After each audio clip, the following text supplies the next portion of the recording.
송영길 전 더불어민주당 대표가 전당대회 돈봉투 의혹과 관련해 탈당을 선언하며 고개를 숙였습니다. 그러면서도 사건에 대해선 전혀 몰랐다며 결백을 주장했습니다. 최창렬 용인대 특임교수, 장성우 건국대 교수와 관련 내용 함께 짚어보겠습니다. 두 분 어서 오세요. 네, 안녕하세요.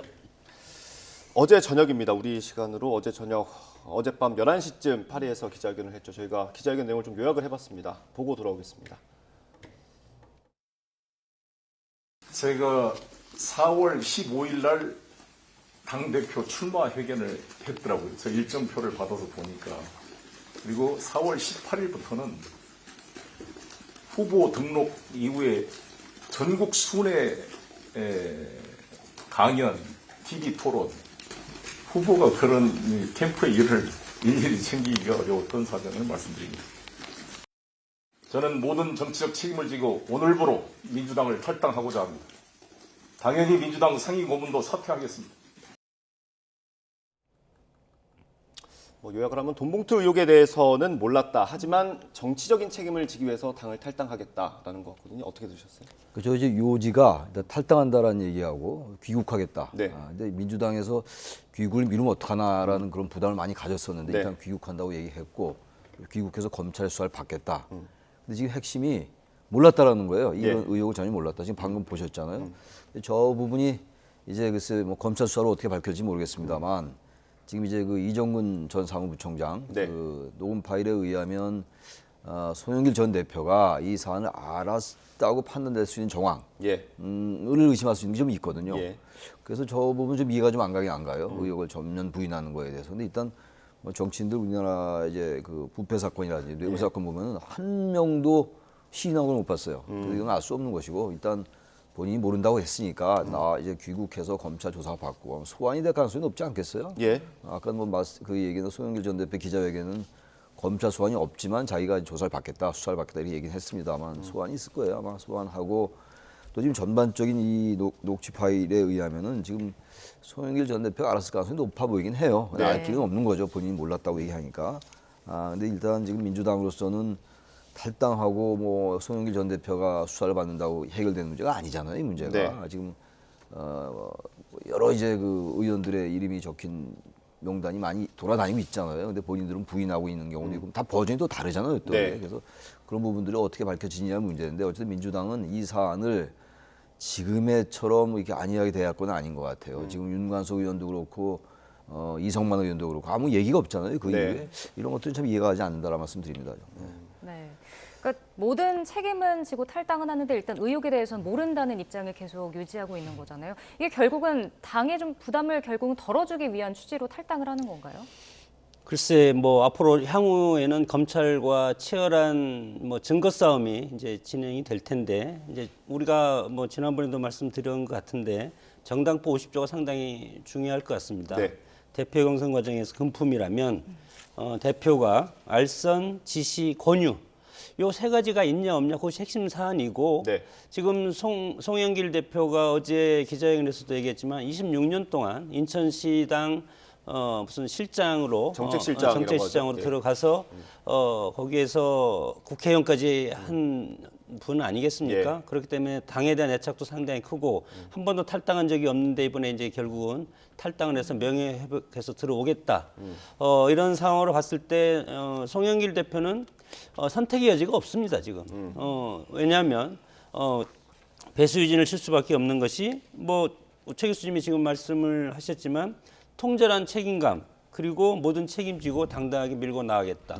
그리고 이것을 무죄 입증을 위해서 탈당하고 검찰 조사를 스스로 가서 받겠다. 이렇게 했기 때문에 두 가지가 여기에서 핵심이라고 봅니다. 하나는 본인의 정치 인생을 걸고 하는 것이고 두 번째는 당의 리스크가 상당히 크고 지금 여론조 지표도 떨어지고 있지 않습니까? 그렇기 때문에 이 사안만큼은 본인이 끌고 밖으로 나가서 검찰과 증거 싸움을 해서 가부간의 결정을 하고 당의 리스크를 최소화하는 데까지 노력을 하겠다. 그러나 이것이 이제 우리 또 최 교수님이 좀 전에 말씀하셨지만 3만 개의 녹취 파일 중에 이것이 법원에서 과연 증거로 인정할 수 있는 것이 있다면 뭐 이성만 의원이라든가 윤관석 의원 같은 경우가 그런 경우에 해당되지 않겠습니까? 이런 것이 앞으로 어떻게 전개되느냐에 따라서 당의 리스크가 될 것인지 네. 아니면 송 전 대표의 리스크가 될 것인지 그것은 나중에 두고 봐야 알겠습니다. 이제는 검찰이 이것에 대해서 입증할 차례가 됐다고 봅니다. 예, 뭐 민주당에서도 송영길 전 대표의 귀국, 빠른 귀국을 요청했고요. 그리고 송영길 전 대표가 그거에 대해서 응답을 한 걸로 보이는데 그렇게 한 것 자체가 어쨌든 이 논란을 당에서 좀 분리시켜서 가야 되지 않겠느냐라는 그런 게 있었던 것 같은데 결국 그게 분리가 되려면 당에서도 어떤 조치가 필요하지 않습니까? 일단 지금 얘기 나오는 의원들 아직 뭐 이제 공개되진 않았습니다만 지금 얘기되는 의원은 지금 2명이잖아요. 윤관석 의원, 네. 이성만 의원인데 지금 이제 신종훈 의원인가 그분이 또 입장을 밝힌 게 있어요. 지금. 예, 본인은 거론됐지만 아니다. 전혀 아니다. 네. 빨리 수사를 해라. 그래서 뭐 169명 전수조사해야 된다 이런 말까지. 양심 고백하자고 얘기했던 것 같습니다. 했는데 뭐 그런 걸로 해결되는 문제는 아주 지금 장 교수님 말씀처럼 증거가 있어야 되는 거니까 증거가 있고 증거에 따라서 이제 입증이 돼야 되는 거 아니에요. 그리고 최종적으로 법원에 의해서 이제 판단이 내려져야 되는데 네. 지금 이 법률적인 책임하고 별개의 영역으로 정치적 책임이라는 게 있잖아요. 지금 국민들이 생각할 때 지금 이 녹음 파일이 워낙 구체적인 부분들이 많기 때문에 네. 의원들이 돈을 받았을 가능성이 높다라고 생각을 많이 하는 분이 계실 거예요 아마. 그리고 현역 의원도 그렇고 권리당원도 그렇고 대의원들도 이제 그 돈을 받았다라는 네. 게 지금 의혹이잖아요. 이런 상황에서 지금 뭐 탈당하고 이건 뭐 당연한 거고 탈당했다고 민주당의 부담이 덜어지는 건 아니죠. 왜냐하면 그 당시에 송영길 전 대표가 송영길 후보로서 뛰었단 말이에요. 당대표로. 그리고 당 내에서 벌어졌던 일이기 때문에 탈당하고 뭐 검찰 수사 받는다고 민주당의 책임이 덜어지는 건 아닌 것이고 왜냐하면 이 사건 자체가 일상적으로 대가성을 전제로 해서 대가성 전제로 금품을 받는 거하고는 전혀 차원이 다른 사건이잖아요. 표를 매수한 거란 말이에요. 표를 매수해서 매표 행위를 한 것이기 때문에 정당 정치나 이 민주주의 자체를 무너뜨린 일이거든요. 이 자체는. 그래서 이런 부분들에 대해서 이제 민주당이 출당, 탈당 이런 조치가 필요한데 그렇다고 무조건 출당, 탈당 시킬 수도 없겠죠. 민주당으로서 사실은 지금 완전한 딜레마예요. 무슨 얘기를 할 수가 없어요. 이제 민주당 내에서도 뭐 정치 탄압이니 뭐 기획수사니 이런 말이 들어갔잖아요. 더 이상 할 수가 없는 상황이란 말이죠. 송영길 전 대표도 기자회견 때 그런 말은 아끼더라고요. 왜냐하면 그런 말을 좀 할 수 있는 계제가 아니기 때문에 네. 그렇다 이런 얘기. 그래서 민주당은 어쨌든 이 사태의 진전을 바라볼 수밖에 없어요. 뭐 할 수 있는 게 없는데 단지 당내에서 자체 진상조사 자체가 없다는 건 이해가지 않습니다. 아무튼 수사권이 없다 하더라도 당이 뭔가 누가 이렇게 받았고 어떠한 경위를 통해서 자금이 조달되고 이런 걸 밝힐 필요가 있죠. 당 차원에서도. 근데 그걸 안 한다는 건 좀 이해가 가지 않는 면이 있는 거죠. 그 이제 송영길 전 대표가 변호사이지 않습니까? 네. 어제 성명서를 낭독하고 그 질의응답 시간에서 돈 봉투에 대해서 질문했을 때 나랑은 관계없다. 그때 바빠서 대표가 그것까지 신경 쓸 수가 없었다. 변호사기 때문에 여러 가지 물적 증거를 아마 세심하게 살펴볼 가능성이 상당히 크고 네. 본인은 핵심 증거가 없다고 이렇게 이제 판단을 해서 검찰 조사를 하라 이렇게 이제 강하게 이제 나오는 것 같고 물론 민주당의 리스크는 상당히 클 수밖에 없습니다. 과거에 한나라당 사태기도 마찬가지였지만 그렇기 때문에 혁신과 쇄신 이것이 뒤따라야 되는 것은 당연하다. 그러나 지금 민주당 입장에서는 이제 당 지도부 입장에서 이것을 어떤 식으로 혁신과 쇄신의 모습을 보일 것인가 반드시 보일 겁니다. 그러면 어디까지 갈 것인가? 지금 현상적으로 보면은 송영길 전 대표가 들어와서 검찰 수사를 스스로 받겠다고 하지 않았습니까? 현역 의원이 아니기 때문에 여러 가지 그것은 당연히 검찰이 소환하면 갈 수밖에 없는 처지고 네. 여기에서 윤관석 의원과 이성만 의원도 마찬가지로 지금 상당히 처음부터 이거에 대해서 많이 드러난 인물이기 때문에 송영길 대표와 함께 같이 검찰 조사를 받겠다 이런 선언을 하는 수준이 상당히 당을 혁신으로 만들 수 있는 어떤 모멘텀이 될 가능성이 큰데 과연 그 두 의원이 그렇게 할지 그것은 모르겠습니다. 그 측근이잖아요. 그 윤관석 의원과 이성만 의원이. 그러면 어쨌든 송영길 전 대표가 탈당을 선언했으면 그 두 분도 따라서 탈당할 가능성은 있다고 보세요? 어떻습니까? 지금 현재로서는 언론이라든가 녹취록에 나온 것을 가지고 네. 언론에서 지금 얘기하는 건 아니겠습니까? 예. 그렇기 때문에 본인들은 이거에 대해서 무관하다. 그렇기 때문에 탈당을 했다면 이것이랑 실질적으로 관련이 있다. 그렇게 볼 가능성이 있기 때문에 탈당을 하지 않고 선제적으로 조사를 해달라. 스스로 검찰에 나갈 가능성은 있다고 봅니다. 네. 그럼 일단 내일 오후에 이제 송영길 전 대표가 이제 귀국을 하게 되는데 사실 기자회견 때는 말을 많이 아꼈었잖아요. 근데 이렇게 해명을 어떤 식으로 그럼 해서 의혹을 풀어나갈까요? 일단 이 사안에 대해서 모른다는 입장을 계속 유지할 겁니다. 아마 유지할 거고 지금 나온 건 어쨌든 녹취 파일이잖아요. 녹음 예. 파일에 의한 거예요. 지금 이제 진술도 아니고 네. 이제 그렇기 때문에 아마 법리적으로 이게 밀고 나가면 증거로 채택 안 될 수 있다는 생각을 하는 것 같긴 한데 검찰이 어떠한 입증 자료를 또 가지고 있는지 알 수가 없죠. 검찰 입장에서 지금 몇 명의 의원들에 대해서는 특정하고 있는 것 같은데 그리고 검찰도 언론에 유포했다고 좀 보지 않고 이 사안을. 네. 근데 아무튼간에 이 지금 녹음 파일 자체의 신빙성 그리고 이게 이제 대개 이런 진술이라든지 녹취 파일의 신빙성은 구체성이 얼마나 있느냐, 얼마나 일관되느냐 이런 것들이거든요. 이런 부분들을 가지고 과연 얼마나 이제 송영길 전 대표도 그렇고 거론되는 의원들이 이제 그걸 부인해 나갈 수 있을지 그건 단정하기 어려워요. 결국 검찰이 갖고 있는 자료가 어떤 것인지 우리가 모르기 때문에 네. 지금 언론에 공개되는 거는 그 녹음 파일들이란 말이에요. 이정근 사무부총장하고 대화했던 거. 윤관석 의원하고 대화한 걸 보면은 돈이 오고 갈 수 있겠다라고 느껴지긴 해요. 그 네, 합리적인 의심이 자체, 들죠. 합리적 의심, 그 이른바 합리적 의심이란 말이에요. 그리고 손영길 뭐 연길이 형 얘기도 나오고 이러잖아요. 예. 그런 거로 봐서는 아까 우리 장 교수님 말씀처럼 이게 정당법에 있는 알선 회유 지시 예. 이에 정황이 담겨 있다고 볼 이해 수가 있는 유도죄라고 거죠. 되어 있습니다. 예, 예. 있단 말이에요. 그게 그래서 이제 그럼에도 불구하고 이제 손영길 전 대표는 의혹을 몰랐다. 아까 말씀처럼 4월 15일 날 이제 기자회견하고 18일 날부터 전국을 다니고 이랬기 때문에 그거 챙길 수 없었다라고 얘기하는데 그래서 모르겠어요. 그렇게까지 연길이 형 얘기도 나오고 손영길 대표가 알 것 같은 그런 정황이 담겨 있는데 얼마나 부인해 나갈 수 있을지 뭐 지켜보는 수밖에 없습니다. 예. 뭐 지금 시점에서 송영길 전 대표가 할 수 있는 건 거의 다 했다라고 보여지고요. 네. 그럼 민주당이 할 수 있는 건 뭐가 있습니까? 지금 시점에. 지금 시점에 특별히 할 수 있는 건 없고 네. 당에 지금 거명되는 분 신정훈 의원 같은 경우는 이제 언론에 네. 나는 돈을 받지 않았다, 네. 자신 있다, 검찰 조사해도 된다 이런 식으로 이제 말씀을 하지 않았습니까? 네. 선제적으로 의원들이 각계약진하는 수밖에 없다고 봅니다. 당에서 당신이 가서 그러면 조사받고 인정해라 그렇게 할 수도 없지 않습니까?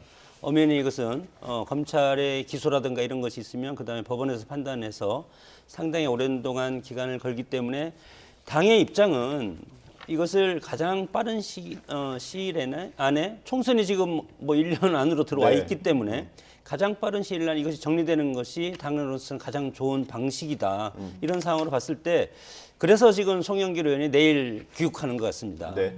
큰 정치인이고 당 대표까지 한 분이고 민주당의 애당심이 크지 않습니까? 그렇기 때문에 내가 이것을 모든 걸 끌어안고 이 문제는 내가 당의 리스크를 최소화시키겠다. 그것이 당으로서는 최선의 길이고 그리고 송영길 전 대표가 혼자 결정을 하겠습니까? 지도부와 같이 상의를 해서 이 문제는 내가 결정하고 내가 끌고 갈 테니까 당은 나름대로 이 문제가 있다고 상정을 하고 과거에 한나라당의 차떼기 정당을 쇄신하는 것처럼 이 문제와 관련해서 부패와 관련해서 당의 일대 쇄신 모습을 국민들한테 보여달라. 민주당 어떤 고비가 있을 때마다 이런 네. 쇄신의 여러 가지 세리머니는 상당히 강하게 하는 정당이기 때문에 예. 조만간 송 전 대표가 검찰 조사를 받는 시점에 네. 민주당은 나름대로 혁신과 개혁의 그런 모습을 보일 것이 확실합니다. 근데 그 혁신과 개혁이라는 게 예. 좋은 말씀인데 혁신, 쇄신 좋은 말씀인데 지금 이 사건, 의혹 사건의 핵심은 그 전당대회 때 돈 봉투가 살포됐다는 의혹이란 말이에요. 네. 이건 일반적인 무슨 뭐 공천 개혁이라든지 정당을 개혁하는 이거하고 전혀 차원이 다른 거기 때문에 참 민주당으로서 정말 아까도 말씀하셨습니다만 어떻게 할 수가 없는 상황이에요. 결국은 나중에 이제 밝혀지고 나서 이제 밝혀진 의원들이 뭐 탈당하거나 출당하거나 이렇게 나가야 되겠죠. 그런데 일단 민주당으로서는 전 전수조사 같은 거 필요할 것 같아요. 국민들 앞에.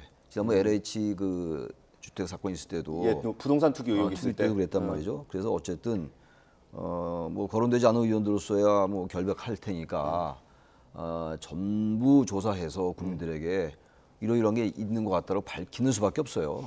결국 진상규명이 쇄신과 혁신인 거죠. 좀. 다른 뭐 제도적으로 공천제도, 무슨 정당제도 이런 거를 얘기할 계좌가 아닌 예, 겁니다. 지금 이게 이건. 뭐 사실이 아니라고 네. 정해놓고 하면은 사실 개혁 자체도 필요가 없는 필요 거 없는 아니겠습니까? 거죠. 예, 그러니까 그렇죠. 진상조사는 필요하다는 게 중론인 것 같아요. 글쎄 진당 우리가 청문회 할 때 300개, 200개 질문을 하고 청문회에 들어가지 않습니까? 그 청문회 사전 자기 검증을 하고 나서 청문회를 하면 청문회 가면 또 전혀 다른 국면이 전개되지 않습니까? 그렇기 때문에 자기 검증에서 나는 여기에 해당이 없다. 물론 그렇게 다 얘기할 수도 있습니다. 그렇기 때문에 민주당으로서는 그럼 전수조사하자. 그러면 그 전수조사를 가지고 또 당의 일대 혼란이 일어날 겁니다. 그래서 지도부로서는 전수조사까지는 절대 할 수가 없을 것 같고 검찰의 조사 진행 과정 그리고 또 뭐 이정근 녹취록이라든가 네. 또 언론에서 여러 가지 발표하는 상황 이런 거에 따라서 막으면서 가는 것이 민주당으로서는 최선의 전략이 아닌가 그렇게 보고 좀 전에 제가 혁신과 쇄신 뭐 개혁 얘기했는데 그것은 결국은 당헌 당규라든가 당헌을 고쳐서 부패 정당의 이미지를 앞으로 끊겠다. 그런 것이 저는 최선의 전략일 수밖에 없다고 봅니다. 네. 네. 일단은 내일 송 전 대표가 귀국한 다음에 송 전 대표나 뭐 민주당이 어떤 입장을 내는지부터 좀 지켜봐야 할 것 같습니다. 자, 이번에 국민의힘으로 좀 넘어가 보도록 하겠습니다. 논란이 끊이지 않고 있는데요. 김기현 대표가 이제 3.8 전당대회에서 전광훈 목사에게 도움을 요청했다라는 보도가 있었는데 여기에 대해서 이제 사실이다라고 인정은 했지만 너무 터무니없는 요구를 해서 뭐 받아들이지 않았다, 거절했다라고 밝혔습니다. 국민의힘은 그 전광훈 리스크가 정말 끊이지 않고 있는 것 같아요. 전광훈 목사와 선을 못 끊는 것 같아요. 그게 이유가 지금 이제 당신 100%로 전당대회를 치렀잖아요. 네. 당시 100%니까 이게 민의가 반영이 안 되는 거란 말이죠. 그러다 보니까 정광훈 목사란 분의 영향력이 어느 정도 좀 관철되는 것 같아요. 네. 뭐 본인이 그렇게 얘기하는 거 아니에요? 자기가 입당을 많이 시켰다. 네. 지난번도 이 국민의힘과 결별을 하겠다라는 기자회견을 하면서 또 엉뚱한 얘기를 했단 말이에요. 예. 앞으로도 자기가 더 이제 영향력을 행사하겠다 이런 얘기를 네. 했단 말이죠. 그래서 김기현 대표가 인정을 했잖아요. 사실상 도움을 청했다. 왜냐하면 이 당대표에 출마한 후보들은 단 한 표라도 아쉬우니까 일단 정광훈 목사가 영향력이 있다고 생각하면 도움을 청할 수밖에 없는 거겠죠. 그런 어떤 그 유혹을 느끼는 거예요, 말하자면. 그래서 저는 이 정광훈 목사의 발언들이 일상 보편 상식적인 차원하고 좀 거리가 먼 발언을 많이 예. 해왔다는 게 사실이란 말이에요. 그래서 국민의힘이 이 정광훈 목사는 확실하게 선을 긋을 필요가 있어요. 선 긋는 게 지금 당의 조치가 이중당적은 이제 예. 탈당시키겠다는 건데 그것도 사실 한계가 있어요.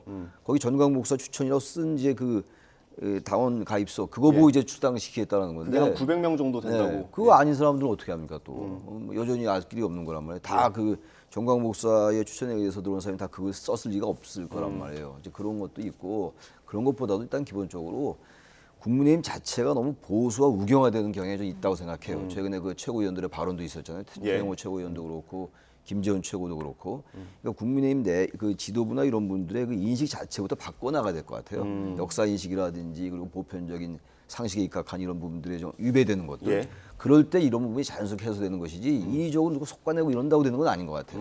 왜냐하면 다른 사안이 있고 다른 기념식이 있거나 다른 일이 있을 때 저런 발언이 또 튀어나올 수 있는 거거든요. 예. 다른 분들에게서도. 예.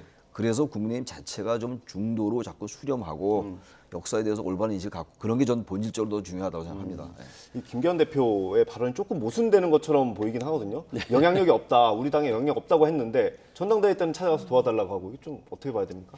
뭐 전당대회 때는 이제 한 표가 아쉬우니까? 한 표가 아쉬웠고 그리고 이것이 정광훈 목사의 리스크가 지금 어제 오늘 일이 아니고 과거에 문재인 정부 때 태극기 부대 그리고 뭐 촛불 광화문에서 거리의 정치가 난무할 때 네.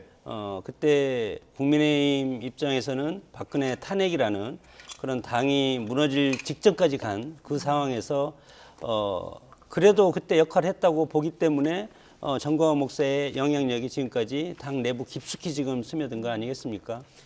정당이 어려울 때는 누구나 다 와서 내가 보수고 내가 보수의 적통이고 내가 이 당을 살리겠다 하면 당이 쓰러져 가는데 그걸 제어할 수 있는 힘이 없는데 지금은 정권을 창출한 정당 아니겠습니까? 네. 그렇기 때문에 김기현 대표가 당대표 선거 때 연대와 포용과 탕평, 연포탕 정치를 하겠다고 했는데 네.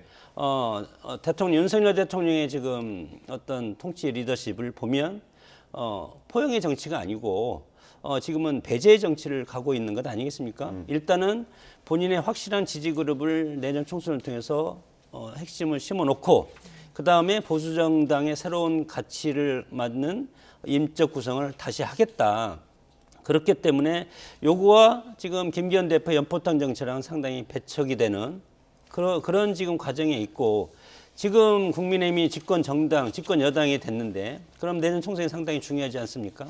총선에서는 지지층, 계층, 그룹 이런 것들을 누가 더 많이 모아서 중도층을 흡수해가지고 승리하냐 그것이 관건인데 네.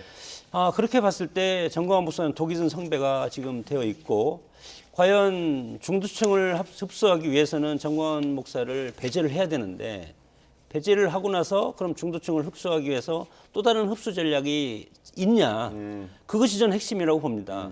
또 다른 정광훈 목사를 배척하고 다른 세력을 여기 보완 대체제로 흡수를 해서 당을 파일을 키워야만이 수도권에서 승리하지 않겠습니까? 네.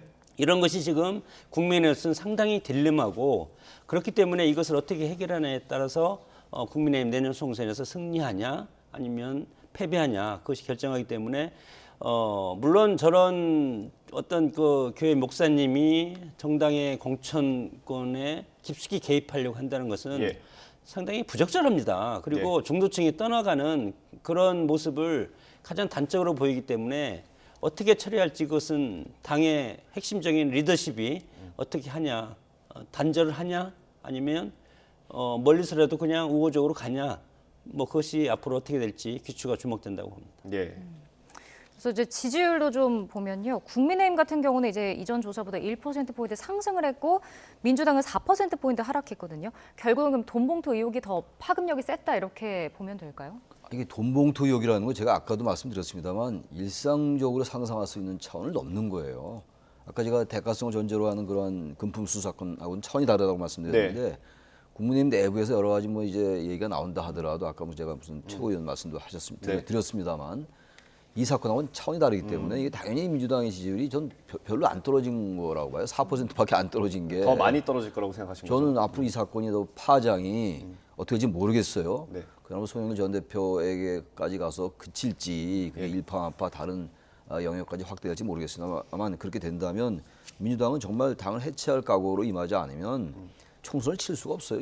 이렇게 놔두고는요. 완전하게 그야말로 상상을 뛰어넘는 정치적 상상을 뛰어넘는 뭔가가 있어야 됩니다. 그래서 민주당 정통 야당이 여당도 한 적이 있으니까 정통 민주당의 그 전통을 그야말로 살리기 위해서는 지금처럼 저렇게 안이하게 대처해서는 안 된다고 생각해요. 4% 빠지는 게 이건 이 자체가 중요한 게 아니고 네. 더 큰 그 태풍 같은 게 올 수 있다. 저는 태풍 전야라고 생각합니다. 지금 아직도. 예. 알겠습니다. 저희가 시간이 거의 다 돼서 마지막 주제 짧게 좀 여쭤보고 마무리를 해야 될 것 같습니다.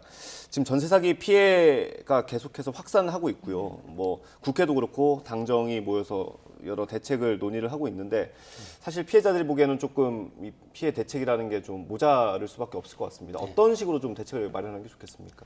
지금 국회에서 논의되는 것은 통상적인 정당의 이념적인 스펙트럼에 따라서 흘러가고 있습니다. 지지층을 상대로 하는 것이 정당의 생리이기 때문에 그래서 민주당 입장에서는 일단은 전세 사기를 당하는 분들이 영세 상공업자라든가 네. 가진 자보다도 갖지 못한 자들이 상당히 많지 않습니까? 네. 그래서 중산층과 서민을 생각하는 민주정당이기 때문에 전세금을 전원 돌려주자 그렇게 주장하는 거고 네. 국민의 입장에서는 보수정당의 가치는 자유시장 경제 체제고 그러기 때문에 이것은 경제적인 논리에 따라서 이분들에 대해서 여러 가지 보완적인 정책을 추진해야 된다. 예. 그래서 지금 부딪히고 있기 때문에 이 부딪히는 부분은 아픈 부분을 해소하자는 것은 양쪽이 공감을 하지만 강론에 가서는 전혀 다릅니다. 네. 그래서 이것이 이대로 가다면 이것은 국민의 아픔이 더 커지고 정치적 합의, 정책적으로 나올 수 있는 것은 없다.